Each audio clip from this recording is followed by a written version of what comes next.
इस खबर के प्रायोजक है अफजल फर्नीचर और एवरविस home construction and interior. Bihar Yuva Sena की ओर से शराब मामले में एवं जमीन हड़पने मामले में भूमि सुधार रामसूरत राय की संलिप्तता का आरोप लगाते हुए बर्खास्तगी की मांग को लेकर मुजफ्फरपुर जिला समाहरणालय धरना परिसर में एक दिवसीय धरना का आयोजन बिहार युवा सेना के राष्ट्रीय अध्यक्ष दीनबंधु क्रांतिकारी के नेतृत्व में किया गया।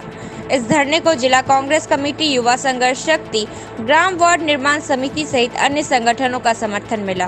धरने को संबोधित करते हुए संगठन के राष्ट्रीय दीनबंधु क्रांतिकारी ने मंत्री रामसूरत राय के ऊपर शराब माफिया होने के साथ साथ भूमाफिया होने का भी आरोप लगाया और कहा कि मंत्री जबरन गरीबों का जमीन हड़पना चाहते हैं।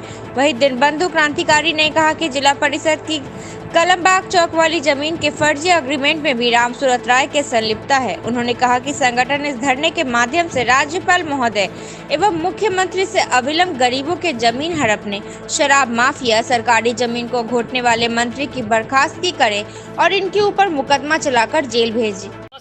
नमस्कार, मैं दीनबंधु क्रांतिकारी, अध्यक्ष बिहार युवा सेना। आज हम सब लोग यहाँ पर हमारे आनंद भाई भी हैं, सुषमा भारती जी हैं, सकिंदर भाई हैं, विक्की जी हैं, पप्पू जी हैं, पिनाकी झा जी हैं, सारे साथी यहाँ पे गौरव जी हैं, सब लोग बैठे हुए हैं। हम लोग धरना पर हम लोग इसलिए बैठे हुए हैं कि अभी लगातार बिहार में एक मामला उठ रहा है रामसूरत राय जी के का शराब माफियाओं के साथ संबंध और शराब माफियाओं को संरक्षण के संदर्भ में।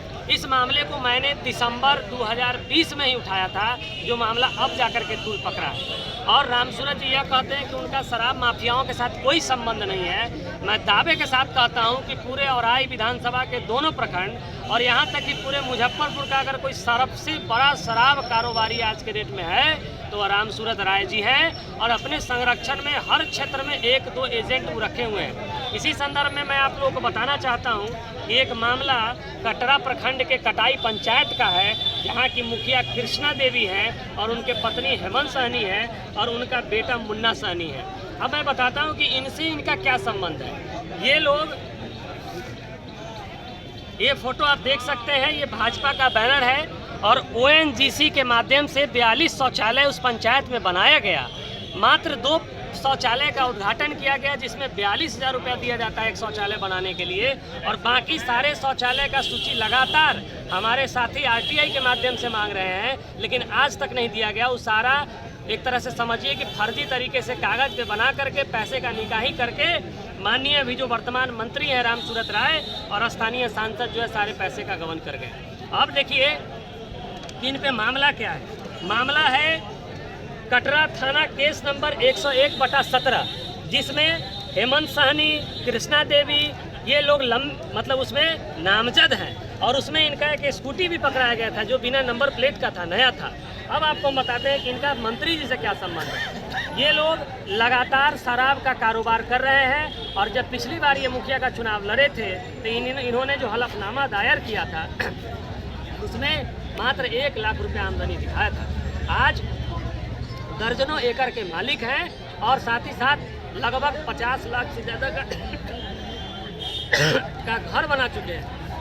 और 2017 का केस है, आज तक इनकी गिरफ्तारी नहीं हुई क्योंकि रामसूरत जी का इनको संरक्षण प्राप्त है। और रामसूरत जी जैसे ही मंत्री बने वैसे ही इनका स्कूटी, जिसका नंबर ये है, ये गाड़ी थाने से बिना बेल का छुड़ा लिया गया। अब सोचिए ये लोग, और यही नहीं, एक उल्लेख है जो कि माननीय विशेष न्यायाधीश महोदय उत्पाद एवं मद्य निषेध मुजफ्फरपुर का ये है कि मैं रतन कुमार यादव, ये जो रिपोर्ट है FIR का, इसमें साफ साफ लिखा हुआ है, उल्लेख करना है कि हेमंत सहनी का बेटा मुन्ना सहनी रंगों हाथ शराब के साथ नानपुर थाना में पकड़ाया था। नानपुर सीतामढ़ी थाना जेल से जेल गया था, जो कि नानपुर थाना कांड संख्या 248/17, यानी कि इनका पूरा परिवार शराब के धंधे में संलिप्त है। अब बताते हैं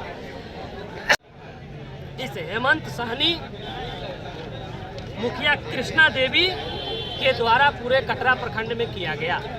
माननीय मंत्री जी का सप्ताह में 1 बार यहाँ जाना आना होता है। मंत्री जी आप बताएं कि इनके साथ इनका क्या संबंध है। दूसरा, शराब माफिया की जानकारी होने के बावजूद भी इनकी गिरफ्तारी आज तक क्यों नहीं हुई। जब वो शराब माफिया है तो इसके साथ उठना बैठना क्या ये अपराध नहीं है? एक मंत्री को शोभा देता है। तीसरा, जब एफआईआर में दर्ज है गाड़ी का नंबर और चेजिस नंबर, तो बिना तेल का कैसे गाड़ी निकल गया थाने से? ये सारा मामला उठता है। और यहाँ तक कि ये जो हेमंत सहनी है, ये लगातार वहाँ के गरीबों का जमीन राम सूरत जी के इशारों पर लिखवा रहे हैं, डरा रहे हैं और कहते हैं, जब वह लोग कहता है कि हम कोर्ट में जाएंगे तो साफ साफ कहते हैं कि तुम कोर्ट में जाओगे, उस विभाग का मंत्री हमारा आदमी है, हम तो पूरा केसे खा जाएंगे। तो इस तरीके से राम सूरत जी का पूरे मुजफ्फरपुर में शराब माफियाओं के साथ एकदम घनिष्ठ संबंध है और अपना सारा माल इन्हीं लोगों से कटवाते हैं और बेचवाते हैं और अकूत संपत्ति अर्जित करते हैं। इसमें आईजी का भी निर्देश आया हुआ है। अब समझिए कि आईजी के निर्देश पे भी काम नहीं हो रहा है, मतलब मंत्री जी का पूरा जो हाथ है उनके माथा पर है। दूसरा मैं मामला उठाना चाहता हूँ, क्या मामला है इसको जानिए। रुन्नी सैदपुर कोठी का जमीन सीलिंग में चला जाता है, जिसका पहले से मामला न्यायालय में लंबित है। और मैं एक जिलाधिकारी के आदेश के बारे में बताना चाहता हूं, जो 7/4/2017 को स्थानीय जिलाधिकारी ने जिला अवर निबंधक सीतामढ़ी को प्रेषित किया है। उसमें साफ साफ लिखा हुआ है, क्योंकि मामला न्यायालय में लंबित है और डिस्ट्रिक्ट सब जज 2 सीतामढ़ी का आदेश दिनांक 28/3/2016 को आता है कि खाता नंबर 1563 और खेसरा नंबर 8872, जब तक मामला डिसॉल्व नहीं होता है सूट का, टाइटल सूट का, जो सूट का यहाँ लिखा हुआ है, till the dissolve of the suit, जब तक मामला डिसॉल्व नहीं होता है तब तक इस जमीन का खरीद बिक्री नहीं किया जाएगा। सोचिए 28/3/2016 को मामला कोर्ट ने इस पर रोक लगा देता है, इस खाता खेसरा नंबर पर इस जमीन का न खरीद हो सकता है न बिक्री हो सकता है। और माननीय मंत्री 31/3/2017 को जानबूझकर विवादित जमीन गड्ढा और समतल जमीन बता करके लिखवाते हैं कि अपने पैसे और सत्ता, क्योंकि उस वक्त उनकी सरकार थी एनडीए की और अब तो मंत्री बन गए हैं, पैसा और पावर के बल पर आज न कल उन गरीबों को वहां से धकेल देंगे, उखाड़ देंगे और वह कीमती जमीन जो कि NH 77 से सटा हुआ है थाना रोड में, उसको हथिया लेंगे। इस पे भी नहीं अरे, तब माननीय देखिए कि पहले तो कोर्ट के आदेश का अवहेलना कर रहे हैं, 420 का मामला बनता है। अब देखिए जिलाधिकारी के आदेश के बावजूद और कोर्ट के आदेश के बावजूद भी 2018 में उन्होंने दाखिल खारिज अप्लाई किया। 2018 में दाखिल खारिज जब अप्लाई किया तो स्थानीय अंचलाधिकारी ने यह कहते हुए इनका दाखिल खारिज रिजेक्ट कर दिया, यह कहते हुए रिजेक्ट कर दिया कि चूंकि यहाँ साफ लिखा हुआ है राजस्व अस्वीकृति का कारण राजस्व कर्मचारी ने प्रतिवेदित किया है कि आवेदित भूमि पर क्रेता का कब्जा स्पष्ट नहीं है, यानी राम सूरत राय का कब्जा नहीं है, और तथा न्यायालय में हकीकतवाद संख्या 255/17 लंबित है, इसलिए आपका नामांतरण आवेदन को अस्वीकृत की जाती है। अब सोचिए यहाँ सीओ साफ साफ कह रहा है कि मामला न्यायालय में लंबित है और उक्त जमीन पे आपका कब्जा नहीं है, आपके नाम पर दाखिल खारिज नहीं होगा। महोदय इससे भी नहीं रुकते हैं, लगातार मारने का धमकी, गोली मार देने का धमकी, वो भी खुद जा करके, और यहाँ तक कि इससे भी नहीं रुकते हैं तो महोदय क्या करते हैं, वहाँ के जा करके एक व्यक्ति के ऊपर, पप्पू ठाकुर जो कि वहाँ के निवासी हैं, वहाँ रह रहे हैं, और अन्य व्यक्ति के ऊपर FIR दर्ज कर देते हैं, जबकि धारा 144 वही लगा सकता है जमीन पर जिसके या तो जमीन का कब्जा हो या फिर जमीन का स्वामित्व उसके पास हो। लेकिन जमीन का स्वामित्व नहीं होने के बाद भी, कब्जा नहीं होने के बाद भी ये धारा 144 में केस करते हैं, और इसमें बजाबते थाना प्रभारी यह लिख के भेज देता है कि हमने जब तहकीकात किया तो इस उक्त जमीन पर पता चला कि ये लोग नाई का काम करते हैं और सैदपुर कोठी में काम करते थे, इसलिए इन लोगों को बसने का जमीन दिया गया था और सैकड़ों वर्षों से यहाँ पे रह रहे हैं। अब मैं माननीय मंत्री जी से पूछना चाहता हूँ कि माननीय मंत्री जी, जब आप जानते थे कि यह जमीन समतल नहीं है तो आपने क्यों खरीदा, क्या इस तरीके का मामला पूरे मुजफ्फरपुर सीतामढ़ी में और भी है, जहां पर आप जो गैर मजरूआ जमीन या गरीबों का जमीन जबरदस्ती आप हड़पना चाहते हैं? दूसरा, अब तो आप मंत्री बन गए हैं, इस बात की कितनी गारंटी है कि अदालत यानी कि न्यायालय के आदेश का भी पालन किया जाएगा या नहीं? एक बार तो आपने पालन नहीं किया है और अदालत न्यायालय के आदेश के खिलाफ जाकर के आपने रजिस्ट्री कराने का काम किया है। अब बिहार की जनता आपसे पूछना चाहती है कि क्या आप अपने मंत्री पद और रसूख का फायदा उठा करके उनका जमीन कब्जाना नहीं चाहते हैं? मंत्री जी से यह जवाब चाहेंगे। तीसरा मामला ये है कि माननीय मंत्री जी शराब कांड में तो संलिप्त है, गरीबों का जमीन हड़पने में तो संलिप्त है। अब दिखाते हैं मुजफ्फरपुर में कितना बड़ा जालसाज हुआ है, कितना बड़ा जालसाज हुआ है।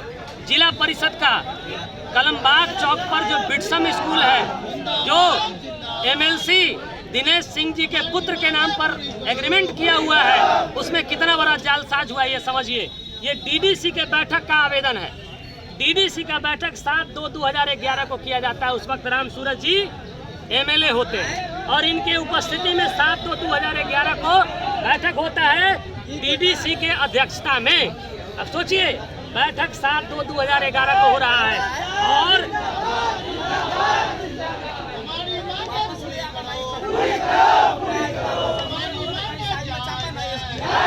डीडीसी का साइन 28/2/11 को हो रहा है। सोचिए, डीडीसी इस बैठक में उपस्थित है। 7 तारीख को बैठक हो रहा है, 28 तारीख को साइन कर रहा है, मतलब मान्यता डेट साइन का होगा डीडीसी का। ये कंप्लीट फर्जी है।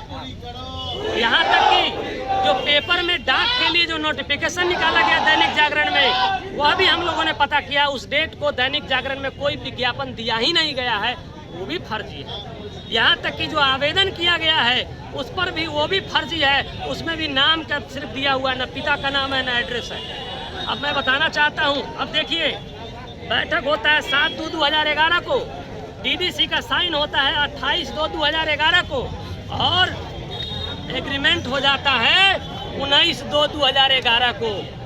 सोचिए ये कितना बड़ा फर्जीवाड़ा है। जिला परिषद के जमीन को हथियाने का कितना बड़ा फर्जीवाड़ा है।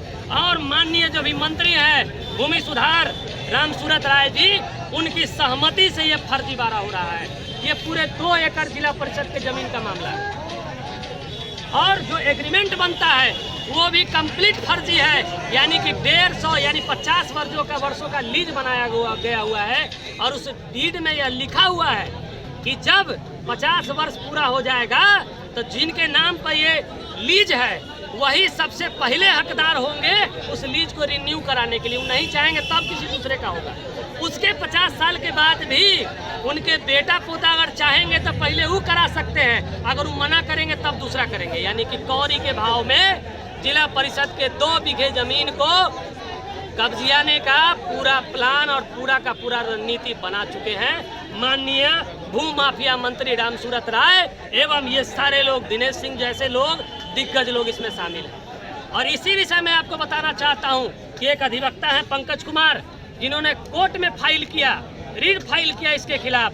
यहाँ तक कि पंचायती राज विभाग को लिखा। और देखिए, जिला अधिकारी तत्कालीन डीएम मोहम्मद सोहेल भी ये चिट्ठी संख्या 46/11/15/2020 को, यानी 15 तारीख 10वां महीना 2020 को 4166 उनका चिट्ठी संख्या है। वो लिखते हैं पंचायती राज विभाग के प्रधान सचिव को कि चूंकि मैंने सारे चीज़ों का अवलोकन किया है, इसमें भारी गड़बड़ी पाई गई है, किसी भी नियमावली का पालन नहीं किया गया है, इसलिए इस डीड को अविलंब रद्द किया जाए और उक्त जमीन पर से कब्जा खाली करवाया जाए। और मैं एक बात और बताना चाहता हूं कि उक्त संबंध में कोर्ट का भी आदेश आ गया है। ये हाई कोर्ट का भी आदेश आ गया है कि उस जिला परिषद की जमीन को खाली करवाया जाना चाहिए। लेकिन अब देखिए, लेकिन ये तो बड़े बड़े माफियाओं का राज है, बड़े बड़े माफियाओं का इस सरकार में तंत्र चल रहा है। किसी का कोई गरीब का गुरबा का कोई बात सुनने वाला नहीं है, सामाजिक कार्यकर्ता का कोई बात नहीं है, इंसाफ का कोई बात नहीं हो रहा है। अब देखिए, 6/3/2021 को जिलाधिकारी डीडीसी को लिखते हैं, 6/3/2021 को जिलाधिकारी, तत्कालीन जिलाधिकारी, क्या नाम है इनका, अभी प्रणव कुमार लिखते हैं डीडीसी को कि इसके आलोक में पंकज कुमार अधिवक्ता द्वारा समर्पित आवेदन एवं माननीय उच्च न्यायालय पटना द्वारा पारित आदेश दिनांक 11/12/2020 की छाया प्रति संकलन करते हुए कहना है कि विषयांकित बाद में माननीय उच्च न्यायालय पटना द्वारा पारित आदेश के ससमय अनुपालन करते हुए पंचायती राज विभाग पटना बिहार पटना की अधिसूचना संख्या 98/17 दिनांक 15/12/2014 बिहार नियम 8 बिहार पंचायत कार्यालय निरीक्षण तथा कार्यालय की जांच पर्यवेक्षण एवं मार्गदर्शन, फिर नियमावली 2014 के नियम 8 के उपनियम 2 एवं उपनियम 3 के आलोक में आत्मनिर्भर समन्वय जांच प्रतिवेदन शीघ्र उपलब्ध कराने की कृपा करें। यानी कि साफ साफ बोल रहे हैं टीएम साहब कि बार बार हम आपको कह रहे हैं कार्रवाई करने के लिए न्यायालय के आदेश के बिहाफ में, लेकिन नहीं हो रहा है। क्यों नहीं हो रहा है? क्योंकि अगर इस डीड को रद्द किया गया तो भूमि सुधार मंत्री रामसूरत राय जी का काला चिट्ठा खुल जाएगा, क्योंकि इस बैठक में ईवी मौजूद थे। इस बैठक में ईवी मौजूद थे। ये सारे सोचिए 2 बीघा जमीन कलमबाग चौक पर कितना करोड़ों का मामला है, और उसका जानते हैं रेंट कितना है? 1 महीने का 11,000 रुपया। उतना तो 1 साल में अगर गेहूं उपजा दिया जाए उसमें, तो उससे ज़्यादा राजस्व यहाँ के नगर निगम, जिला परिषद और बिहार सरकार को मिल जाएगा। तो ये पूरे के पूरे माफिया लोग मिल करके मुजफ्फरपुर के कीमती जमीन पर नजर गड़ाए हुए हैं और लगातार शराब का धंधा करके अकूत संपत्ति अर्ज रहे हैं। और माननीय, मैं इन सारे विषयों को रखने के बाद एक बात और बताना चाहता हूँ। माननीय मंत्री कहते हैं कि गरीब के बेटा को सताया जा रहा है। मुझे तो पहली बार पता चला कि 151 बीघा जमीन वाला व्यक्ति कोई गरीब होता है। 151 बीघा जमीन वाला व्यक्ति अगर कोई गरीब होता है, तो जिसके पास रहने के लिए घर नहीं है और आई में 5000 की संख्या में लोग दोनों बांध के तरफ रहने के लिए मजबूर है, गरीब दलित पिछड़े, उनको किस श्रेणी में रखा जाए भाई? उनको किस श्रेणी में रखा जाएगा? अगर आपको गरीब की श्रेणी में रखा जाएगा। और बात करते हैं फरियाने की, एक मंत्री के लिए शोभा नहीं देता है। मैं आज के इस धरना के माध्यम से माननीय नीतीश कुमार जी और माननीय राज्यपाल जी को भी अब पत्र सारे साक्ष्य के साथ ज्ञापन देने जा रहा हूं कि अविलंब इस शराब माफिया मंत्री और भू माफिया मंत्री के खिलाफ कार्रवाई होनी चाहिए और अविलंब इसका बर्खास्त होना चाहिए। ये तो मामला वो है जिसको हमने संज्ञान में रखा है। अभी दर्जनों ऐसे लोग हैं जिनका जमीन हड़पने का प्रयास रामसूरत जी कर रहे हैं। वो लोग डर से सामने नहीं आना चाहते हैं कि उनकी हत्या हो सकती है, उनको मारा जा सकता है, उनको पीटा जा सकता है, उनको गोली मार दिया जा सकता है। बहुत जल्द उन सारे लोगों के साथ साक्ष्य के साथ आप लोगों के समक्ष रखेंगे।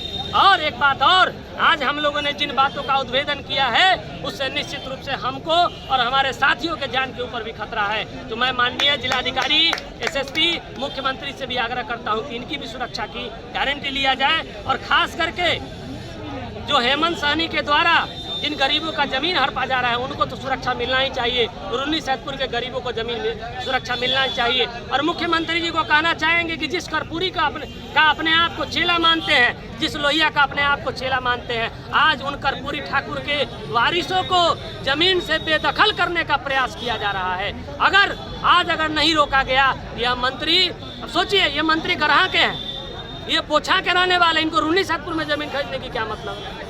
ये जयनगर बस स्टैंड में जमीन खरीदने जा रहे हैं। सोचिए, अकूत संपत्ति अर्जने का इनका जो मनसा है और इनका जो आदत है, इससे ये बाज नहीं आ रहे हैं और कितने गरीबों को ये सड़क पर लाकर रख देंगे। इससे पहले इन पर कार्रवाई होना चाहिए, इनका बर्खास्त भी होना चाहिए। जय हिंद। आपका परिचय? दिनबंधु क्रांतिकारी।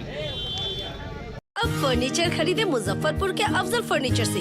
यहाँ मिलेंगे फर्नीचर के विशाल रेंज, वो भी होलसेल प्राइस में और लाइफ टाइम गारंटी के साथ। तो देर मत कीजिए, तुरंत पहुँचिए अफजल फर्नीचर और लकड़ी और प्लाई के किसी भी तरह के फर्नीचर की करें खरीदारी। विशेष जानकारी के लिए डायल करें 9931485437 पर। एवरवेस्ट होम कंस्ट्रक्शन एंड इंटीरियर आपके लिए लाया है खुशियों की सौगात। अब आपका घर बनेगा आपका ड्रीम होम। आपके सपनों को हम करेंगे साकार। 3D मकान का नक्शा, civil work, branded quality material, plumbing, electric, painting, carpentry, interior design, सब कुछ एक साथ एक छत के नीचे अब आपके शहर मुजफ्फरपुर में भी। अनुभवी कारीगर एवं इंजीनियर टीम द्वारा पूरा काम, वो भी रुपया 950 प्रति स्क्वायर फीट से शुरुआत। आपका बजट हमारी जिम्मेदारी। फ्री कोटेशन के लिए नंबरों पर संपर्क करें।